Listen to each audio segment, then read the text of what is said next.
Assalamualaikum warahmatullahi wabarakatuh. Selamat datang di mata kuliah Statistika 2, yaitu pada pertemuan yang keempat, di mana akan membahas mengenai tentang menganalisis menggunakan regresi logistik, dan yang kedua yaitu ketepatan untuk menginterpretasikan hasil dari regresi logistik. Bersama saya, Nuraisah Jamal. Tujuan dari pembelajaran materi keempat ini adalah mahasiswa mampu menguasai konsep dari regresi logistik. Selanjutnya, mahasiswa mampu menganalisis terkait dengan regresi logistik. Dan yang ketiga, mahasiswa mampu untuk menginterpretasikan hasil dari regresi logistik yang telah diolah menggunakan software analisis. Sebelum kita masuk kepada pengertian dari regresi logistik, kita terlebih dahulu harus tahu apa sih sebenarnya arti dari analisis regresi. Nah, kita akan membahas mengenai tentang konsep dasar dari regresi logistik. Yang pertama, analisis regresi. Analisis regresi digunakan untuk menganalisis hubungan dan pengaruh antara variabel bebas dan variabel terikat. Nah, selanjutnya, model regresi itu terbagi dua. Yang pertama adalah regresi linear dan regresi non-linear. Pembagian dari regresi linear itu ada dua. Yang pertama adalah regresi linear sederhana dan regresi linear berganda. Sedangkan model regresi untuk non-linear itu adalah regresi logistik. Nah, untuk analisis regresi linear itu mempunyai variabel Y atau variabel terikatnya itu berskala kontinu atau rasio. Nah, perbedaan dengan regresi logistik adalah kalau regresi logistik mempunyai variabel Y-nya itu atau variabel terikatnya itu berskala nominal atau kategori. Nah, hubungan variabel X dan variabel Y untuk regresi logistik itu tidak mempunyai hubungan yang linear, sehingga metode OLS tidak akan cocok, karena apabila menggunakan metode OLS nantinya akan terjadi pelanggaran asumsi. Nah, sedangkan kalau regresi logistik itu digunakan jika variabel terikatnya atau variabel Y-nya itu memiliki skala nominal. Nah, sedangkan variabel bebasnya memiliki skala pengukurannya secara kontinu atau kategorik. Nah, untuk tujuan dari regresi logistik ini adalah yang pertama, persamaan regresi logistik dapat digunakan untuk menghitung peluang. Sedangkan yang kedua, regresi logistik ini melihat perbedaan karakteristik antara dua kelompok. Yang terakhir, tujuannya adalah untuk mengetahui faktor-faktor variabel bebas yang mempengaruhi. Selanjutnya, kita akan membahas mengenai tentang jenis-jenis dari regresi logistik. Jenis-jenis dari regresi logistik itu ada dua. Yang pertama adalah regresi logistik biner, yaitu variabel terikat atau variabel Y memiliki dua kategori atau biner. Sedangkan regresi logistik multinominal itu variabel terikat atau variabel Y memiliki lebih dari dua kategori. Kita akan mencoba untuk menggunakan pengaplikasian regresi logistik menggunakan aplikasi atau software SPSS. Berikut tutorialnya. Di sini ada dua variabel X dan satu variabel Y. Nah, variabel X-nya itu adalah DIP, X1 dan X2-nya adalah growth, sedangkan Y-nya adalah opini gizi. Untuk X1 dan X2 itu menggunakan skala rasio, sedangkan untuk Y itu menggunakan skala nominal. Nah, ini adalah data yang kita gunakan, yaitu opini dengan kategorinya itu adalah biner, yaitu tidak atau ya. Itu ada dua ya. Kalau tidak kita kategorikan kepada 0, sedangkan ya kita kategorikan kepada angka 1.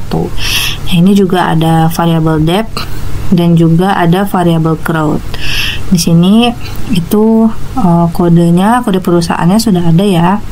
Itu tahun 2015, 2016, 2017 dan 2018. Nah, selanjutnya untuk variabel X1 dan X2 itu menggunakan skala rasio. Nah, kita buka aplikasi SPSS-nya. Nah, ini kita masukkan, kita klik variable view. Nah, di sini ada variable view, ada name sama type. Nah, di sini kita silakan memasukkan X1, X2, dan Y. Kita klik, lalu kita tabnya kita ganti dan desimalnya menjadi 2. Nah, selanjutnya adalah di sini kan 2, maka kita ganti menjadi angka 0. Silakan teman-teman ganti. Selanjutnya adalah label. Nah, label ini sesuai dengan nama variabel yang akan kita gunakan. Di mana X1 itu adalah depth, X2 itu adalah growth, nah dan Y adalah opini gizi. Nah, silakan nanti teman-teman klik. Values adalah di sini ada non, maka nanti jangan lupa kita tambahkan di sini, kita klik titik 3, lalu di value itu silakan teman-teman klik sesuai dengan skala nominal yang sudah kita lakukan, yang kita tentukan tadi. Kalau 0 itu adalah tidak, nah maka silakan teman-teman tekan add. Nah, lalu setelah itu untuk angka value-nya 1, nah angka 1 itu adalah ya. Nah, maka tekan add, lanjut klik dengan oke. Nah, setelah itu apabila sudah masuk ya skala nominalnya, nah untuk missing dan kolom dan align itu abaikan saja. Sedangkan untuk measure itu karena X1 dan X2 kita itu adalah rasio, maka silakan di sini dipilih scale. Nah, sama ya. Untuk X2 juga dipilih dengan scale, sedangkan Y kita dipilih dengan nominal. Nah, baik, setelah itu kalau untuk Y-nya silakan teman-teman pilih dengan target. Oke, selanjutnya adalah kalau sudah selesai kita masukkan kembali atau kita input secara manual data yang sudah kita kumpulkan. Nah, silahkan di copy dan di paste ke SPSS. Nah, setelah itu baru kita masukkan variabel Y. Nah, variabel Y silahkan dimasukkan. Nah, di sini ada variabel tidak dan ya. Nah, silakan nanti dimasukkan.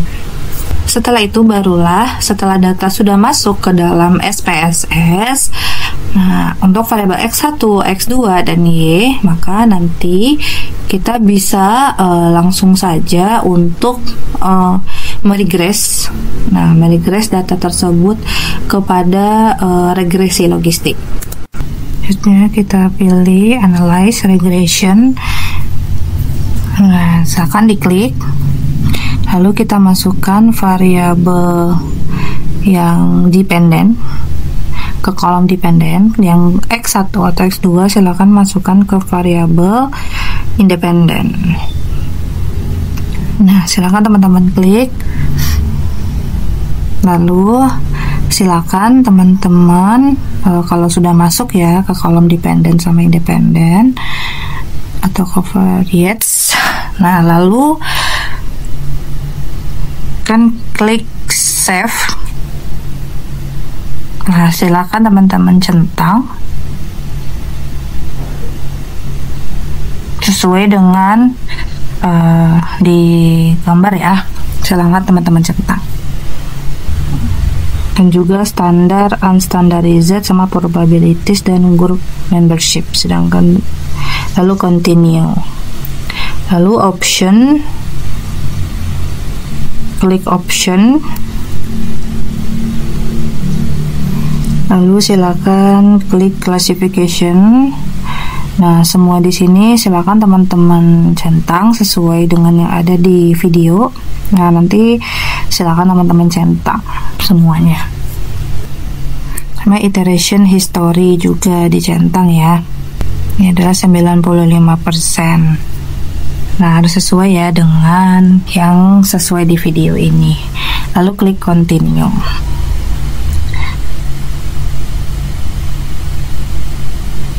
lalu oke. Nah, berikut adalah hasil dari regresi logistik. Nah, nanti untuk interpretasinya kita akan bahas selanjutnya. Selanjutnya, setelah kita menggunakan software analisis SPSS untuk regresi logistik, selanjutnya kita akan menginterpretasikan hasil dari output regresi logistik. Berikut adalah interpretasinya. Kita lanjutkan ya untuk interpretasi hasil regresi logistik menggunakan SPSS.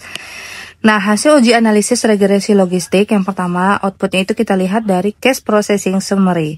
Nah, di sini case processing summary ini menjelaskan bahwa seluruh sampel penelitian teramati. Di sini ada N-nya sebanyak 36, maka artinya tidak ada sampel yang hilang atau yang missing. Selanjutnya adalah classification table. Nah, sampel yang tidak memiliki gizi atau dalam kurung 0 adalah 24 sampel, sedangkan sampel yang memiliki opini atau gizi atau yang nominalnya angka 1 adalah 12 sampel.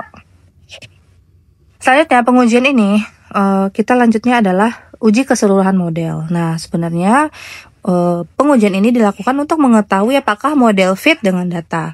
Nah, maksud model fit dengan data itu adalah kaidah keputusan digunakan, yaitu mengetahui apakah semua variabel independen mempengaruhi variabel dependen.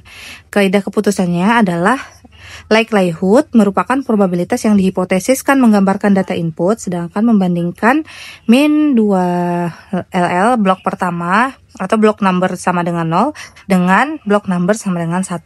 Nah, jika adanya pengurangan nilai blok pertama dengan blok kedua, nah maka di sini dapat dihipotesiskan modelnya itu fit. Nah, statistik yang digunakan berdasarkan fungsi likelihood.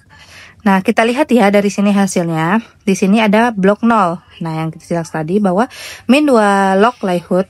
Nah, di sini blok 0 step 0 permulaan proses inisiasi, artinya variabel independen belum dimasukkan ke dalam model. Nah, di sini ada blok 1 atau step 1. Nah, di sini kita lihat bahwa untuk min 2 log likelihood atau step 0 ini adalah besar dari min 2 log likelihood step 1. Nah, jika kita lihat di sini, yang pertama itu adalah angkanya adalah 45,829. Nah, yang ini ya. 45,829 itu lebih besar dari 30,680. Itu kita lihat dari min 2 log likelihood step 1. Nah, jadi apabila terjadi penurunan sebesar 13.865 atau dengan kata lain model dinyatakan fit. Nah, selanjutnya uji goodness of fit atau kelayakan model.